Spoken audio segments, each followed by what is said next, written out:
Bharatiya Janata party के जिला कार्य समिति की बैठक भाजपा कार्यालय अटल कुंज में आयोजित की गई, जिसमें कार्य योजनाएं तैयार की गई हैं। आने वाले 2023 के चुनाव की रूपरेखा तैयार कर समितियों की बैठक आयोजित की जा रही है। आयोजित बैठकों के संबंध में भाजपा जिला अध्यक्ष डॉक्टर अजय प्रताप सिंह ने बताया कि राष्ट्रीय परिषद की बैठक के बाद प्रदेश, जिला, मंडल और बूथ तक की समितियों की बैठक आयोजित की जाएगी, जिसमें चुनाव संबंधित व अन्य विषयों पर चर्चा होगी। आइए दिखाते हैं आयोजित बैठक और सुनाते हैं भाजपा जिला अध्यक्ष अजय सिंह ने क्या कहा है। भारतीय जनता पार्टी के कार्यकर्ता के नाते हम लोग हमेशा ये कोशिश करते हैं कि कोई चुनाव गड़बड़ न हो जाए। चुनाव गड़बड़ होगा तो विकास प्रभावित होगा। अभी रीवा में नगर निगम का चुनाव हम लोग नहीं जीत पाए, उसका असर दिखने लगा। अधिकारी परेशान, उनको काम से मतलब नहीं है। यदि कोई फाइल आ गई है तो उसमें हमको क्या मिलेगा? इस प्रकार की सोच देश में लंबे समय तक चली है, इसलिए मध्य प्रदेश की दुर्दशा हुई, देश की दुर्दशा हुई। और जैसे ये सोच से बाहर हटके सरकारों ने काम करना शुरू कर दिया कि हमको क्या मिलेगा इससे मतलब नहीं है, हमारे देश को क्या मिलेगा, आने वाली पीढ़ी को क्या मिलेगा, ये सोच रख के जब काम करना शुरू हुआ, मोदी जी के नेतृत्व में, अटल बिहारी वाजपेयी जी के नेतृत्व में, शिवराज सिंह चौहान जी के नेतृत्व में, तो तस्वीर बदलने लगी। अब दुनिया हमारे सामने नतमस्तक होने लगी। अब दुनिया के नेता हमारे नेताओं के सामने बौने नजर आने लगे। और इसलिए मोदी जी ने कहा है कि अमृत महोत्सव तो हम मना रहे हैं 75 साल वाला, लेकिन आने वाला ये जो 25 वर्ष है ये अमृत काल है।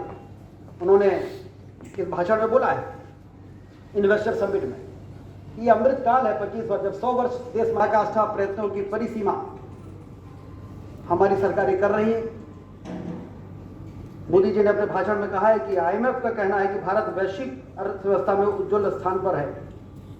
ये हम नहीं कह रहे, इंटरनेशनल म्यूचुअल फंड कह रहा है, जो अर्थव्यवस्था को मॉनिटर करता है।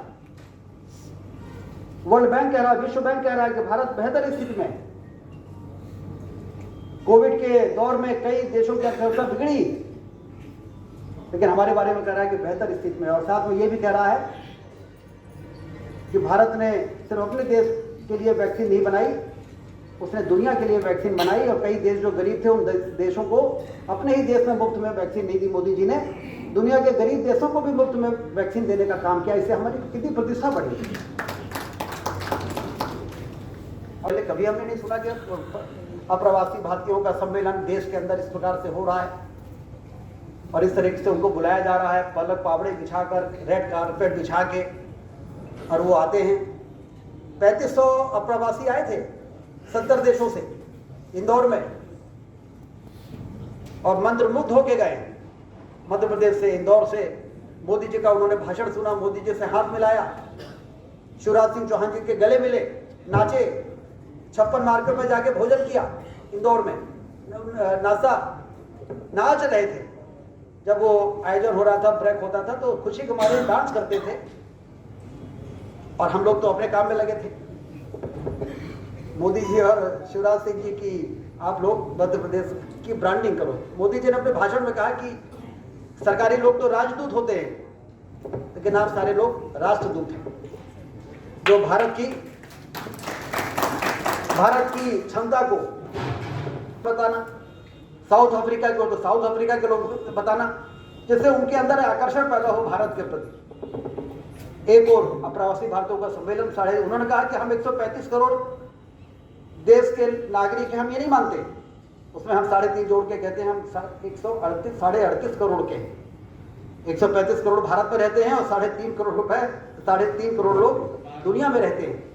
इस प्रकार से उनसे आत्मीयता बनाने के लिए जो प्रयास है, ऐसा प्रयास तो इसके पहले हम लोगों ने कभी इतनी सरकारें रही किसी से करते हुए देखा नहीं। मैं जब विधायक भी नहीं था और थे, लेकिन मध्य प्रदेश की बातें जरूर करते थे जहां भी जाते थे। तो हम लोग क्या है, तो हम लोग मार्केटिंग करते हैं। रीवा के बाजार को लोग जब देखते हैं तो कहते हैं ये रीवा तो बदल गया, ये तो चकाचौंध हो गया, ये बड़े बड़े ब्रांड आ गए रीवा में। तो हमने कहा खरीदी बिक्री बढ़ गई है, इसलिए व्यापार बढ़ा। तो बड़े बड़े लोग कोई हाथ जोड़ने से थोड़ी आता है, अपने अंदर दम पैदा करने से आता है। रीवा में बाणसागर की नहरों ने क्रांति ला दी, तो किसानों के जेब में पैसा आ गया, तो खरीदी बिक्री बढ़ गई। तो खरीदी बिक्री बढ़ी तो व्यापार बढ़ा, व्यापार बैठक होती है, उसके बाद प्रदेश कार्य समिति और उसके बाद जिला कार्य समिति, और यह प्रक्रिया नीचे बूथ तक जाती है।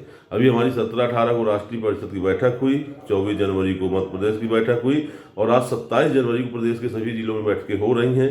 28 को हमारी मंडल कार्य समिति की बैठक है, 28 को ही हमारी शक्ति केंद्र की बैठकें हैं और 29 को सभी बूथ की समिति की बैठकें हैं। उसी एक प्रक्रिया में आज हमारी जिला कार्य समिति की बैठक है।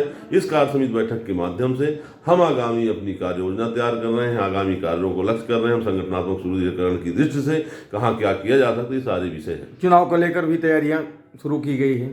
निश्चित तौर पर भारतीय जनता पार्टी का कार्यकर्ता, पदाधिकारी और भारतीय जनता पार्टी 7 दिन 24 घंटे और 12 महीने एक्टिव मोड में रहती है। कार्यकर्ता हमारा सक्रिय रहता है। निश्चित तौर पर किसी भी राजनीतिक दल के लिए चुनाव एक महत्वपूर्ण है और हम सिर्फ चुनाव की बातें नहीं करते हैं, चुनाव के साथ साथ समाज राजनीति की भी बातें करते हैं और समाज आज हमको इसीलिए एक आशा भरी लगा होकर देखता है। G29 क्या?